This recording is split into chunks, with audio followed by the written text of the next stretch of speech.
Olá, igreja. Olá a todos. É muito bom estar novamente com vocês. Hoje nós vamos falar sobre o Evangelho, baseado no livro O Evangelho em 10 Palavras de Paul Ellis. A gente vai começar abordando duas dessas 10 palavras, dois aspectos do Evangelho, que são o amor de Deus e o perdão de Deus. João 1,4,8 nos diz: aquele que não ama não conhece a Deus, pois Deus é amor. João 3,16 nos fala: Deus amou ao mundo de tal maneira que deu o seu Filho unigênito para que todo que nele crê não pereça, mas tenha a vida eterna. A vida eterna eternamente.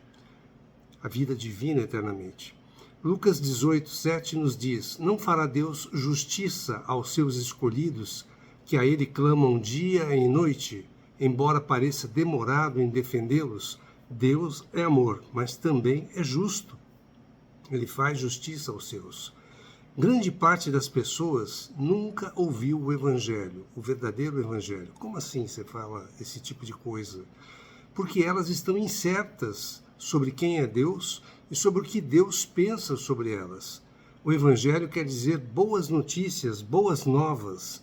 A palavra grega para evangelho é euangelion. Foi originalmente usada para descrever as boas novas da vitória militar trazida de um mensageiro ao seu comandante. Em seguida, passou a significar simplesmente uma mensagem boa. No Novo Testamento, escolheram esta palavra para descrever as boas novas de Jesus Cristo e sua salvação. Então, o Evangelho quer dizer boas novas de Jesus Cristo e sua salvação. Pode ser que as pessoas tenham ouvido boas novas no Evangelho, mas pode ser que elas não acreditem, pode ser que não encaixe nas suas mentes, pode ser que essas pessoas vivam embaixo de mentiras, né? Isso pode ser verdade tanto para incrédulos como para cristãos. Isso pode acontecer com qualquer um desse tipo de pessoa. Por que a maioria das pessoas não conhece o Evangelho? Porque elas não têm alegria. Elas não cantam as grandes coisas que Deus tem feito por elas. A alegria é a prova, já dizia Shakespeare. Lucas 2,10, o anjo lhes disse: não temais, eu vos trago boas novas de grande alegria, que o será para todo o povo. Aqueles que recebem o Evangelho serão pessoas mais felizes e alegres do mundo, as mais felizes e alegres do mundo. Entretanto, muitos cristãos podem estar sorrindo por fora, mas por dentro são ansiosos, inseguros e lutando com culpa e condenação. Temem a um Deus severo, tentam fazer a coisa certa para serem agradáveis ao Senhor e eles não têm paz. Outros correm atrás do favor de Deus, mas nunca sentem que chegaram lá. Estudam a Bíblia, jejuam, oram, fazem de tudo o que lhes foi ensinado, mas não alcançam as bênçãos prometidas, como o perdão, a aceitação, a provisão de Deus e outras. Transpiram nos serviços cristãos para não irem a lugar nenhum. Para estes, acham que Deus espera nada menos que a perfeição. Você precisa ser perfeito para poder agradar a Deus. Podem agir até como neuróticos. Tropeçam e prometem a Jesus que tentarão fazer melhor da próxima vez, mas isso nunca acontece. Temem a ira de Deus. Essas pessoas creem que o erro está nelas mesmas. Acham que não fazem o bastante, ficam cansados, esgotados e doentes. Se você se encaixa nisso que nós estamos falando, saiba que o problema não está em você, no seu esforço ou no seu desejo, mas sim no Evangelho que foi pregado para você. Ele está contaminado, está fazendo você ficar doente. O Evangelho, como dissemos, é boas notícias, literalmente. Qualquer outro evangelho que o leva a ter medo de Deus, um Deus irado, severo, não é o Evangelho. Qualquer evangelho que o deixa inseguro, incerto, sempre questionando a sua aceitação, se é perdoado ou não, que não lhe oferece nenhuma garantia de Deus, que só quer o seu desempenho religioso, não é o Evangelho. Muitos cristãos andam tristes e cansados porque nunca ouviram um verdadeiro Evangelho. O Evangelho, o puro Evangelho do Reino, quase nunca é pregado. Acreditem nisso mesmo. Ninguém pode dar o que não tem e pregar o que nunca ouviram. Muitos passam uma versão diluída do Evangelho. Muitos vendem a graça de Deus como se houvesse um custo a ser pago por essa graça. Ela é gratuita.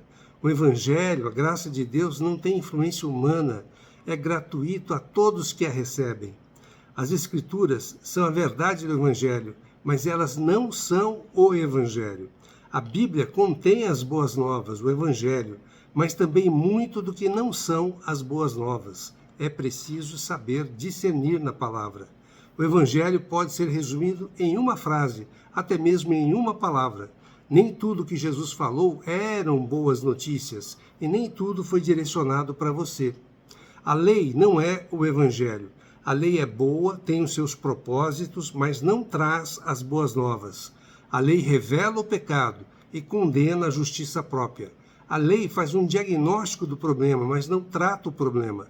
O Velho Testamento não é o Evangelho da Graça que achamos no Novo Testamento.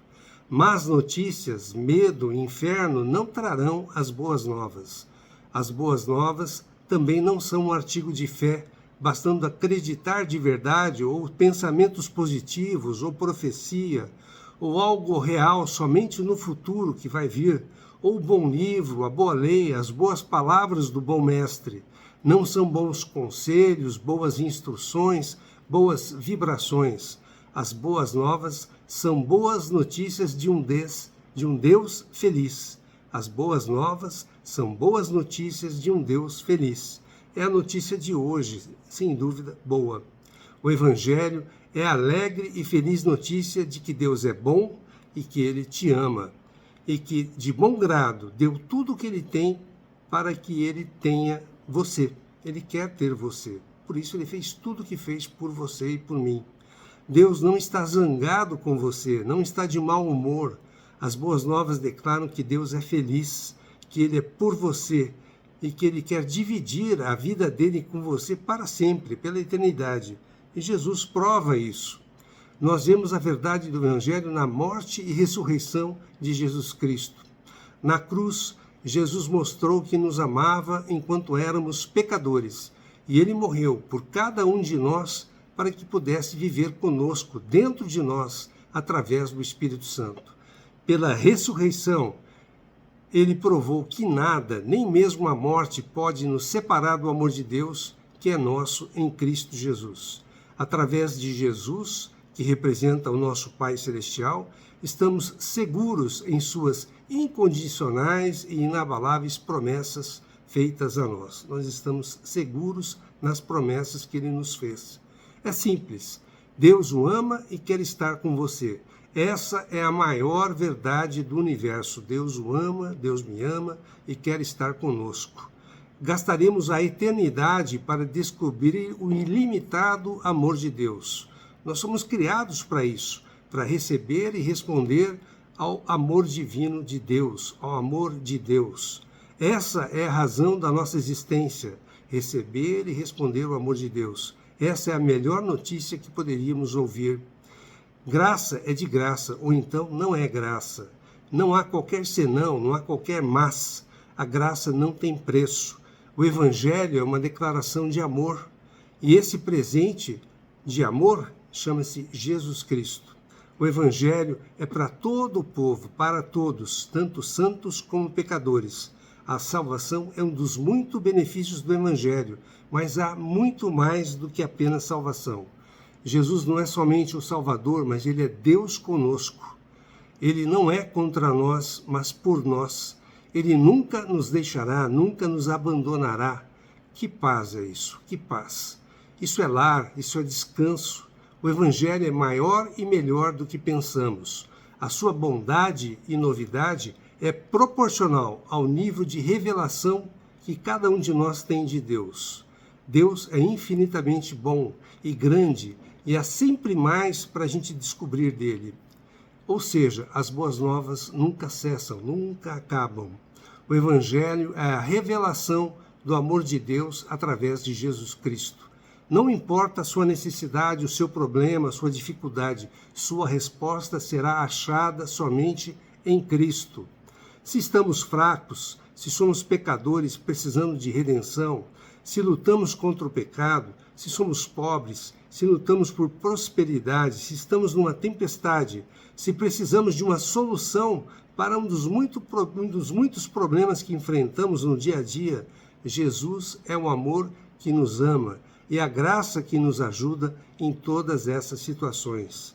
Ele é a primeira e a última palavra em todo e qualquer assunto. Você pode saber a Bíblia de capa a capa, todinha, e ainda assim não conhecer o Evangelho. Para fugirmos da imitação do Evangelho e de uma religião sem vida, precisamos da palavra vida, viva, da palavra com vida, da palavra viva.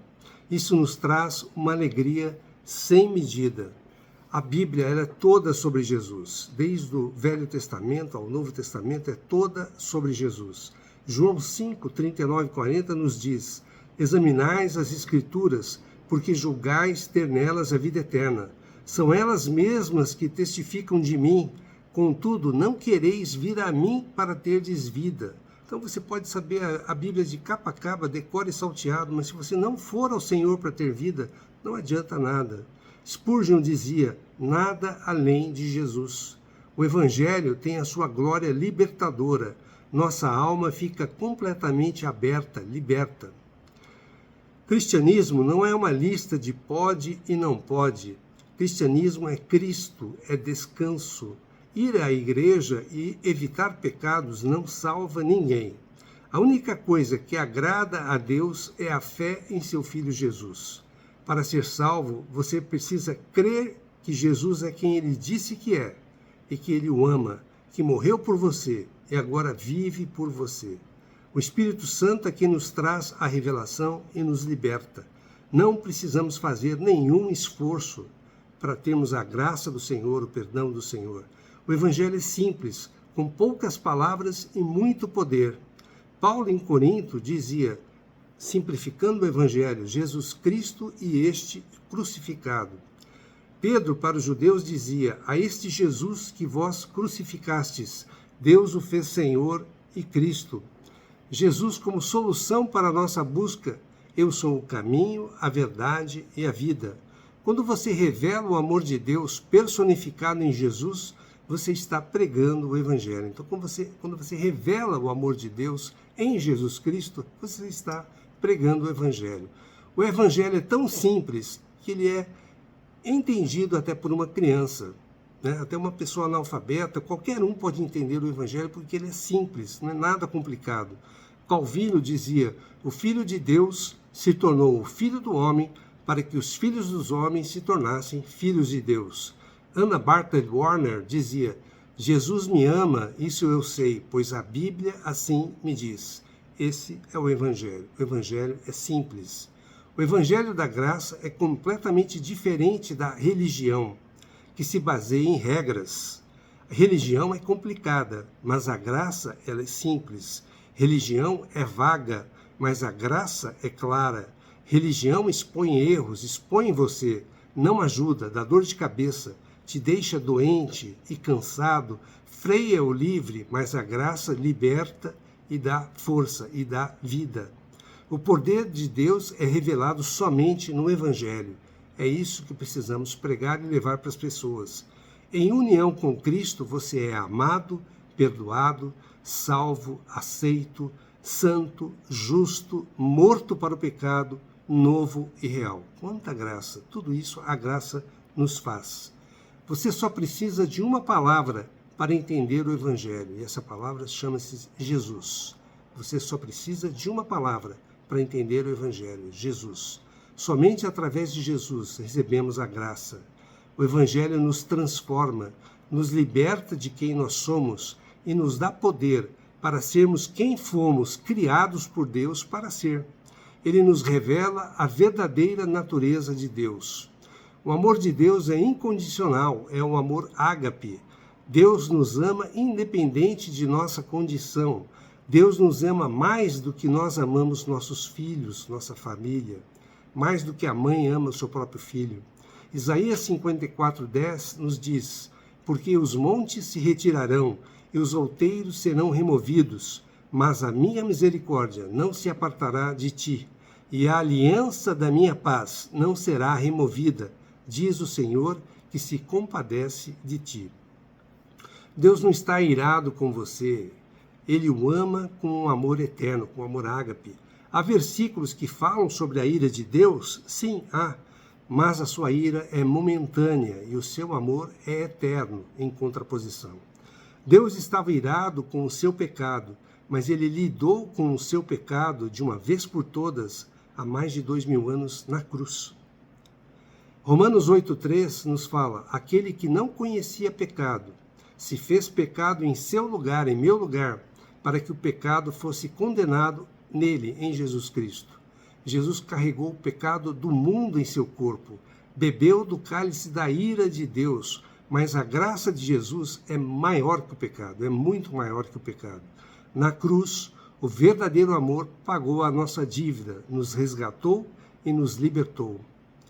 Romanos 5,8 nos fala: mas Deus prova o seu amor para conosco, em que Cristo morreu por nós, sendo nós ainda pecadores. Imagina, Ele salvou-nos mesmo sendo inimigos dele, sendo pecadores.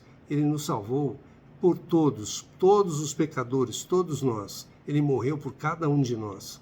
Então, mesmo sendo ainda pecadores, não estarmos ainda adequados, limpos do pecado ou arrependidos, Jesus nos amou e nos abraçou. O amor de Deus não tem medida. Nossas mentes não conseguem entender esse amor de Deus, essa profundidade do amor de Deus. O amor humano, que é filia, é diferente do amor divino, que é ágape. O amor de Deus, ele é espontâneo. Deus não nos ama porque somos amáveis, mas porque Ele é amor. É a natureza do Senhor nos amar. Deus sempre age de acordo com a sua natureza. Até a sua ira é expressão do seu amor. O amor humano tem marcas da queda, mas o amor de Deus é imaculado, é perfeito, é incondicional.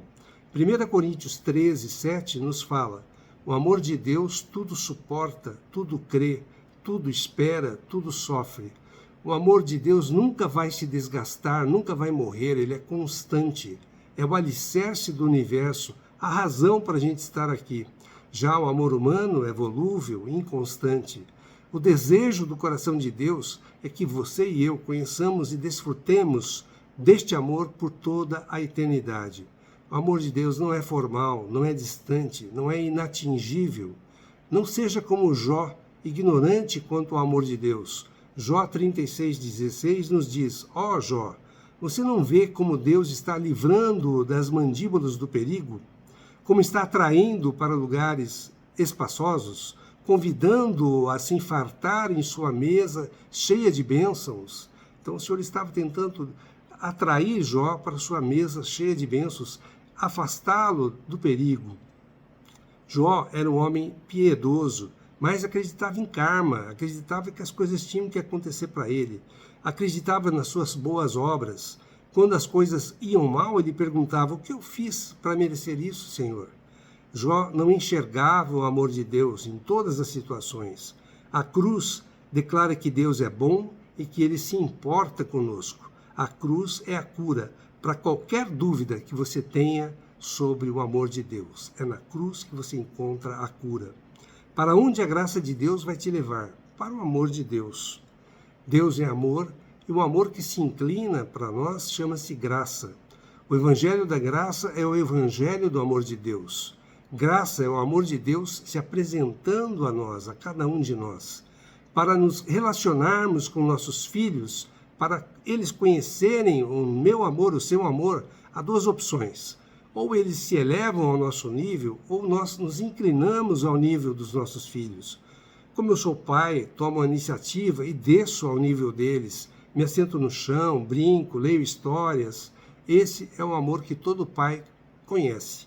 E é exatamente assim que Deus nos ama. Como um pai, Jesus é a graça personificada. Ele desceu dos céus para nós, para que possamos subir. Jesus se fez homem para que possamos ser como ele, perfeito, saudável, abençoado e seguro no amor do Pai. Na parábola do filho pródigo, Lucas 15, de 11 a 32, Jesus nos revela que Deus é como um pai esperando o nosso retorno, que corre quando nos vê. Essa é a única passagem que registra o Senhor correndo, não há outra. Ele nos enche de abraços e beijos quando nós retornamos para Ele. Ele não está interessado em mais nada, Ele quer apenas você. Amor e graça são parecidos. Quando você recebe a graça, você recebe o amor também.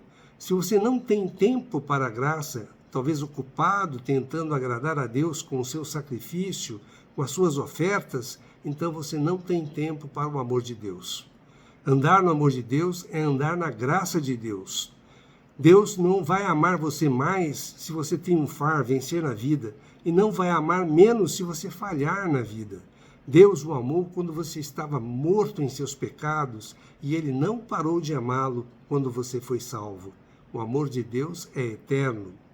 Por que alguns preferem as regras claras da religião à liberdade, contrapondo à liberdade de um relacionamento com Deus muito mais saudável? É porque não sabem que são filhos muito amados por Deus. Eles têm medo e nas regras encontram uma sensação de segurança, de identidade. A religião reforça esse medo. Faça isso, não faça aquilo. Isto pode, aquilo não pode. Não podemos colocar preço na afeição, no sentimento de amor que já nos pertence como filho de Deus por direito.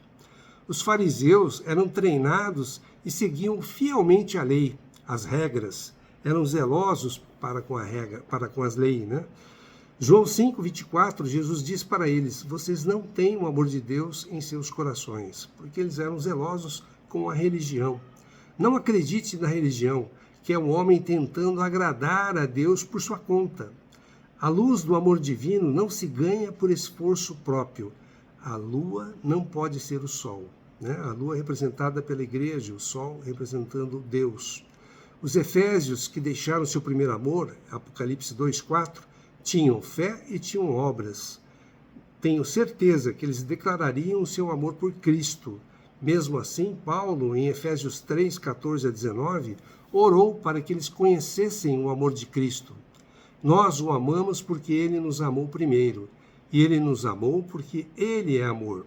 Então, antes de ser verbo, amor é um substantivo. Quando você conhece o amor de Deus, você anda em confiança, sua fé é fortalecida, e você começa a liberar o amor de Deus para as outras pessoas, as pessoas que estão à sua volta. Se você conhece o amor de Deus, você transmite esse amor de Deus para outras pessoas. Sua vida se transforma. Mas perca o foco no amor de Deus e sua fé vai diminuir e você vai ser um homem carnal. 1 Coríntios 3:3. Se isto acontecer, tudo que requer amor, casamento, paternidade, trabalho, tudo isso vai se transformar em obrigação e não em prazer. Isso aconteceu com a igreja em Éfeso. A preocupação exagerada com o trabalho cristão fez com que deixassem o primeiro amor, que era Cristo.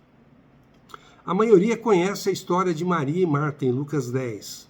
A escolha de Maria, que foi assentar-se aos pés do Senhor e ouvir-lhe os ensinamentos, diferente da ocupada Marta, é a chave para uma vida bem-sucedida. Maria escolheu a única coisa necessária, a única coisa que importava, receber de Jesus o amor que veio em forma de graça.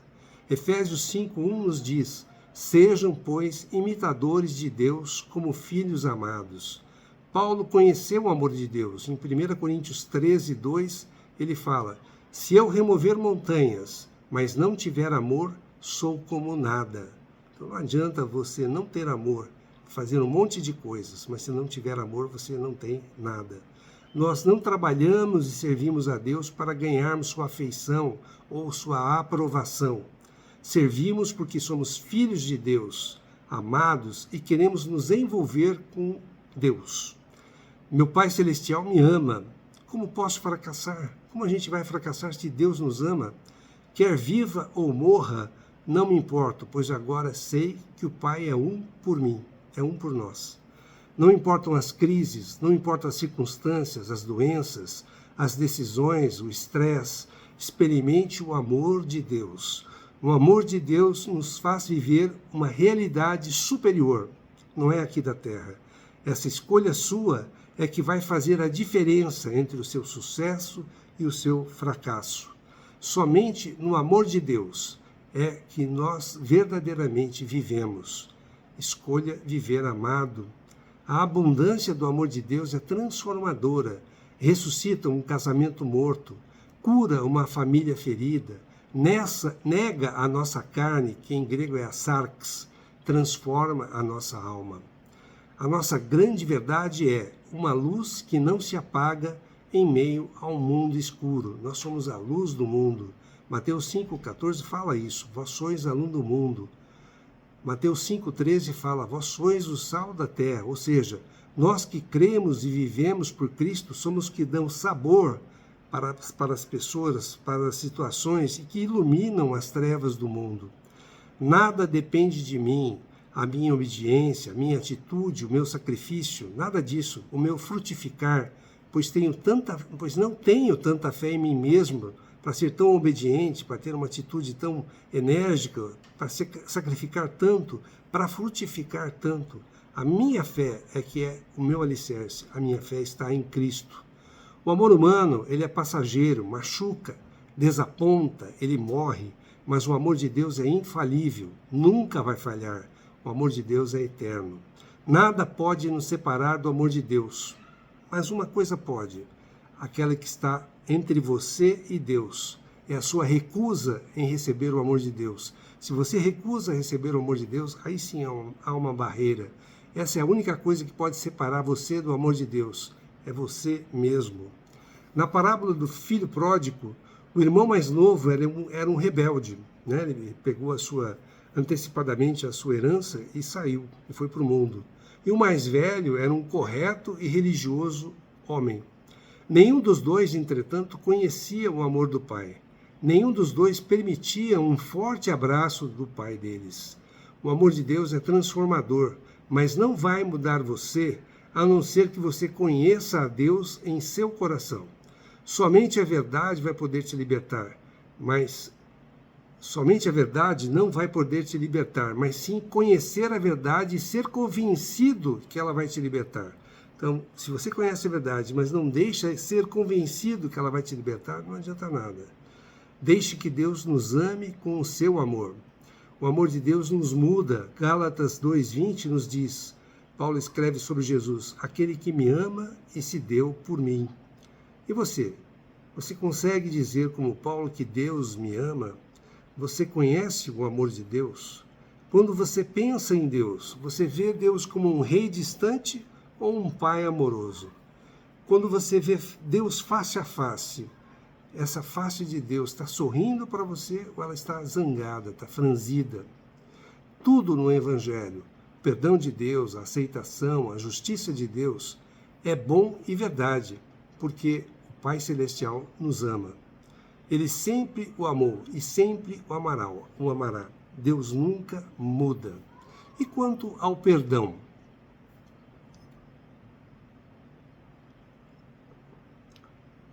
Primeira João 2,12 nos diz, filhinhos, eu vos escrevo, porque os vossos pecados são perdoados por amor do seu nome, por amor do nome de Jesus Cristo.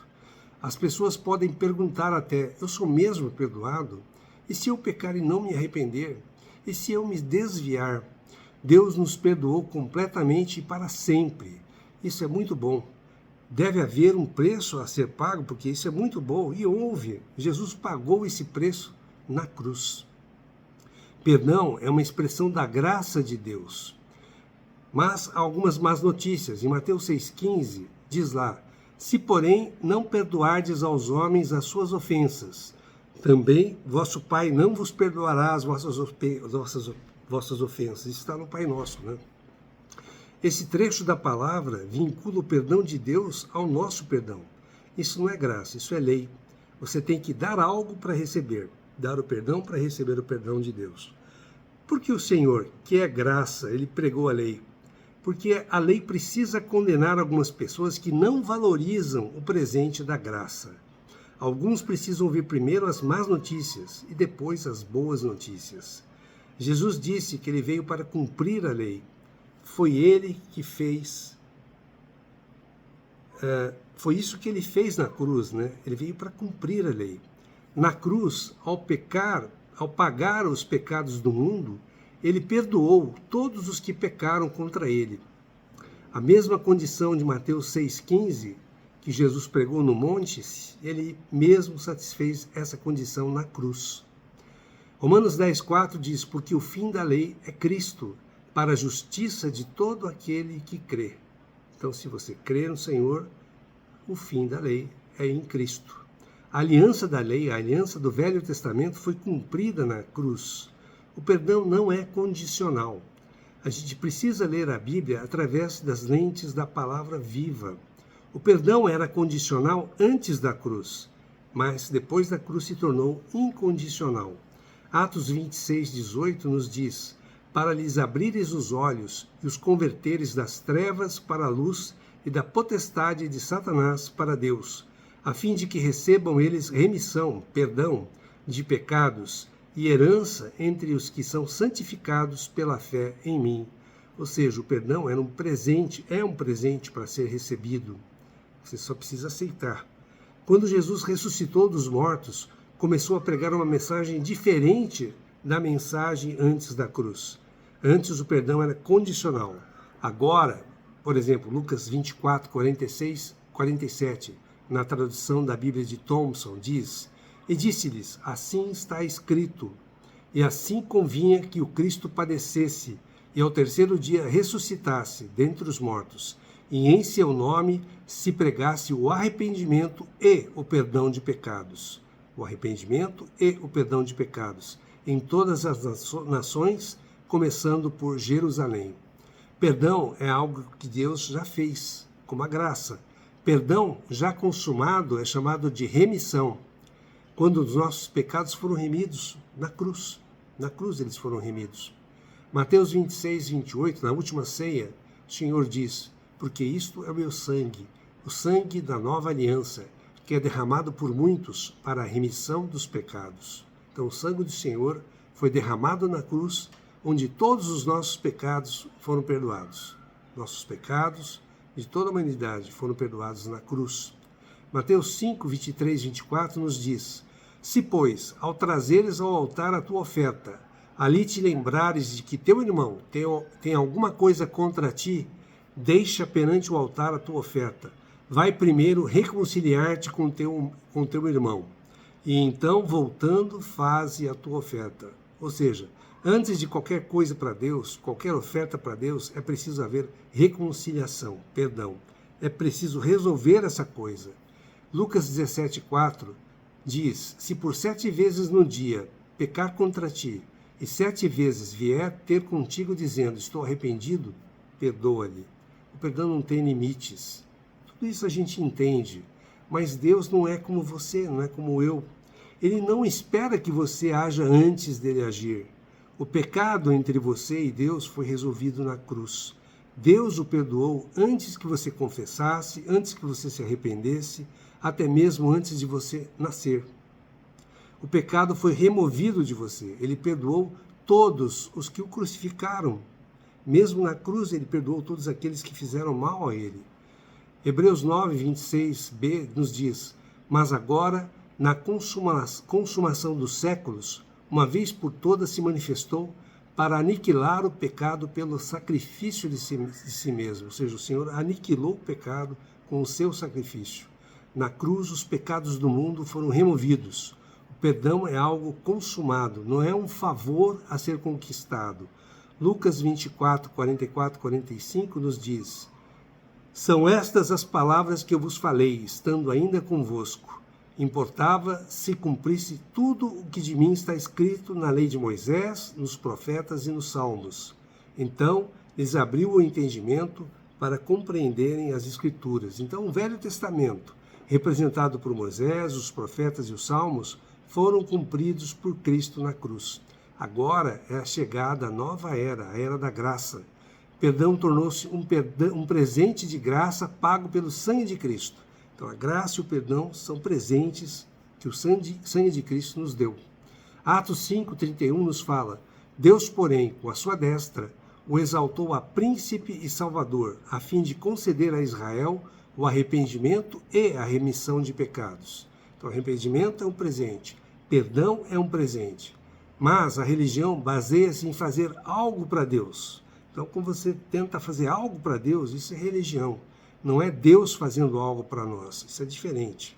Atos 13, 38, Paulo nos diz: tomai, pois, irmãos, conhecimento de que se vos anuncia remissão de pecados. Então, como é que a gente pode conciliar o que o João falou e que Jesus está falando para nós, né? 1 João 1,9 nos diz: se confessarmos os nossos pecados, ele é fiel e justo para nos perdoar os pecados e nos purificar de toda a injustiça.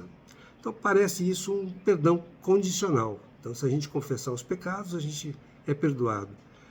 Sermos responsáveis pelos nossos pecados para então sermos perdoados. E isso foi depois da cruz.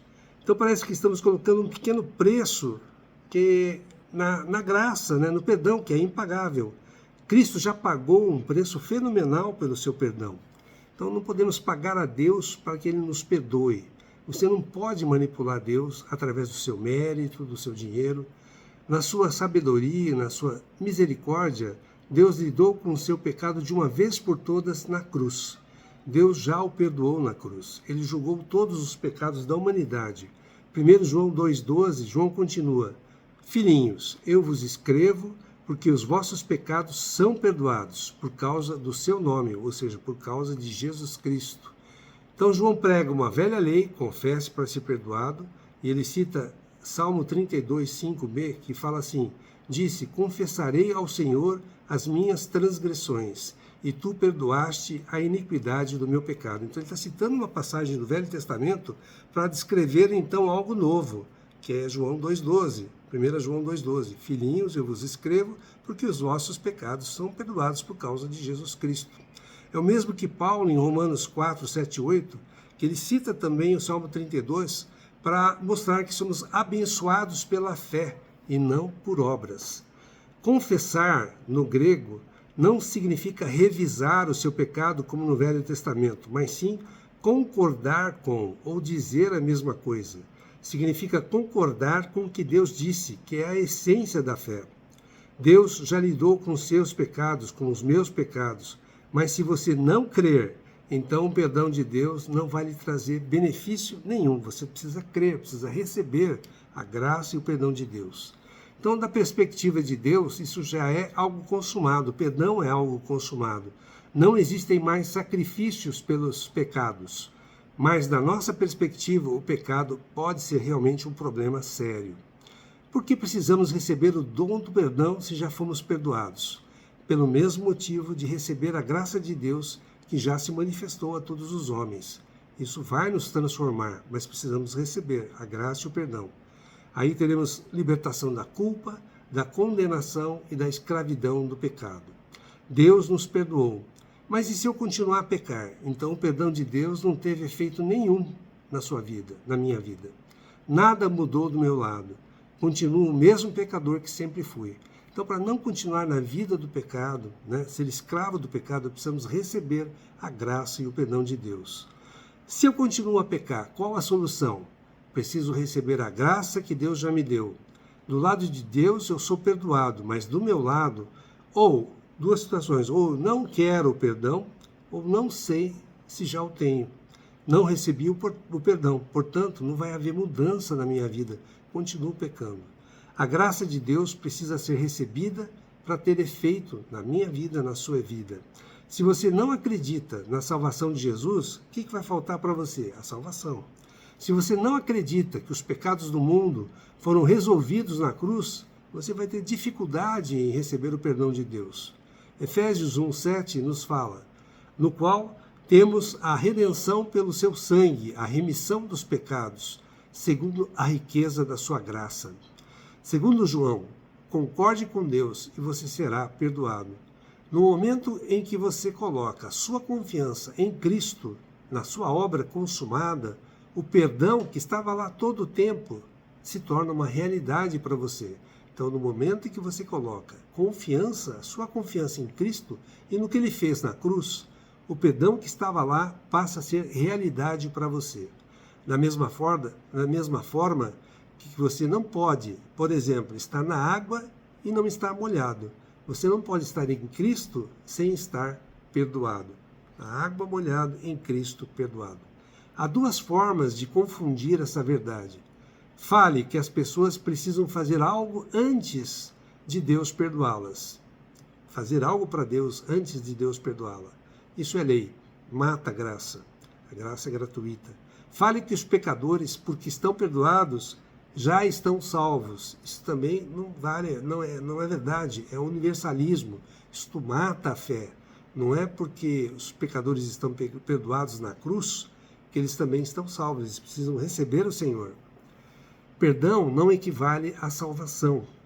Embora Cristo tenha carregado os pecados do mundo na cruz, nem todos são salvos. Mas como é que faz para ser salvo?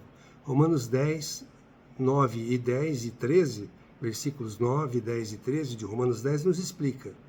Se, com a tua boca, confessares Jesus como Senhor, e em teu coração creres que Deus o ressuscitou dentre os mortos, serás salvo. Confessar com a boca Jesus como Senhor e crer no coração que Ele ressuscitou dentre os mortos. Ou, com o coração se crê para a justiça e com a boca se confessa a respeito da salvação. Todo aquele que invocar, que chamar o nome do Senhor, será salvo. Então, crer é receber. Então, você precisa confessar com a sua boca que Jesus é o seu Senhor e crer com o coração, que é a sua consciência, mais a sua alma, seu entendimento, que Ele morreu na cruz para te salvar. Perdão é manifestação da graça, e a graça é gratuita, foi dada. Nem todos recebem a graça. Salvação não é ausência de pecados, pois o Senhor pede para a gente ir até Ele como a gente está, cheio de pecados, sujos, né? Mas salvação é a aceitação da graça de Deus. Quando você aceita a graça de Deus, o que Ele fez na cruz por você, que Ele é seu Senhor, então você é salvo. Quando você invoca o nome do Senhor, então você é salvo. João 20, 23 nos diz, se de alguns perdoares os pecados, são-lhes perdoados. Se lhes retiverdes, são retidos. Então a retenção de pecados é o oposto de perdão. Perdão você libera, né? Você libera. Retenção de pecado, quando você retém o perdão. Muitas pessoas continuam escravas do pecado, ou porque alguém feriu, ou pelos próprios pecados, que eles não conseguem resolver com o perdão de Deus. A única coisa que pode nos libertar do poder do pecado é a revelação da graça de Deus. Então, quando a graça de Deus nos é revelada, nós somos libertos do pecado. As boas novas do perdão são poderosas, elas curam, elas restauram, elas libertam, elas trazem reconciliação. Perdão salva vidas. Em 1 João 1,9, no contexto que João está falando, as pessoas não são salvas, elas estão em trevas e precisam ser purificadas de todo o pecado. Essas pessoas não percebiam a necessidade que elas tinham da graça. Elas tinham muita justiça própria, não se viam como pecadores que necessitavam de um Salvador.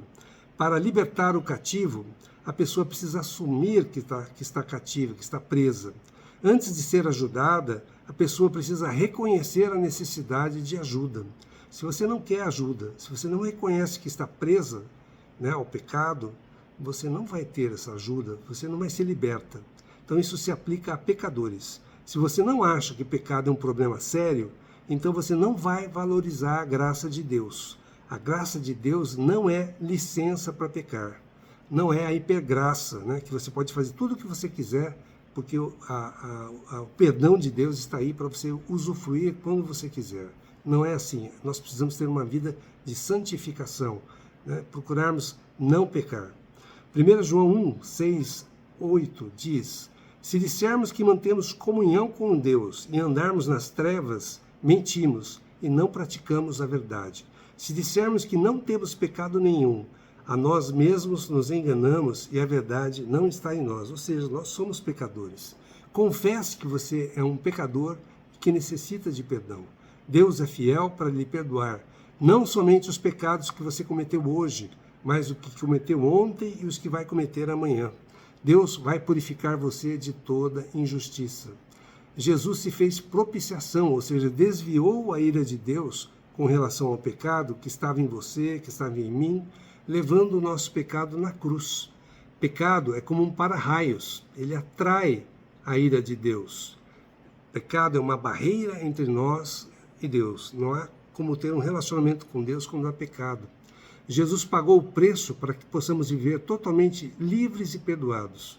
Romanos 4, 7 e 8 nos diz: bem-aventurados ou felizes aqueles cujas iniquidades são perdoadas e cujos pecados são cobertos.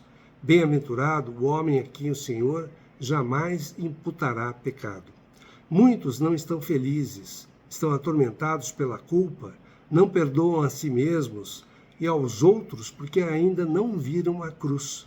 Jesus é a final solução para os seus pecados, para os meus pecados. Se o amor de Deus é incondicional, então o seu perdão também é incondicional. Ele é dado a nós de acordo com as riquezas da sua graça. Está em Efésios 1:7, que diz: no qual temos a redenção pelo seu sangue, a remissão dos pecados, segundo a riqueza da sua graça. O que a gente precisa, então, apenas? Ter comunhão com Jesus, né? O verdadeiro perdão se parece com amor. Ele é um presente recebido pela fé do início ao fim. Olhe para a cruz e diga: obrigado, Jesus. Obrigado porque o Senhor se sacrificou no meu lugar, no seu lugar, e nos perdoou e nos deu da sua graça. Mas se você continuar pecando, perderei o meu perdão? Todos os pecados foram levados na cruz. Deus não imputa pecados, mas é da natureza humana pecar. Não é da natureza de Deus. Deus é amor. O amor de Deus não se agrada de ofensas, mas olhe para Jesus. Se você está lutando com culpa e condenação, proclame o perdão de Deus sobre a sua vida. Proclame o perdão de Deus que já foi efetuado na cruz. Corre para conquistar o perdão. Correr para conquistar o perdão é como você comprar ar. O ar é de graça, você não precisa comprar. Deus já nos deu todo o ar que precisamos respirar. Basta abrir a sua boca e respirar esse ar que está aí. Perdão não é algo a ser buscado, é algo a ser possuído. E em Cristo nós já temos esse perdão.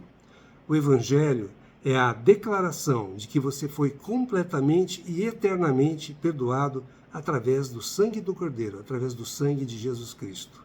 Então a graça e o perdão são presentes dados a nós, mas nós precisamos crer e receber a graça e o perdão de Deus. Eu espero que vocês tenham gostado.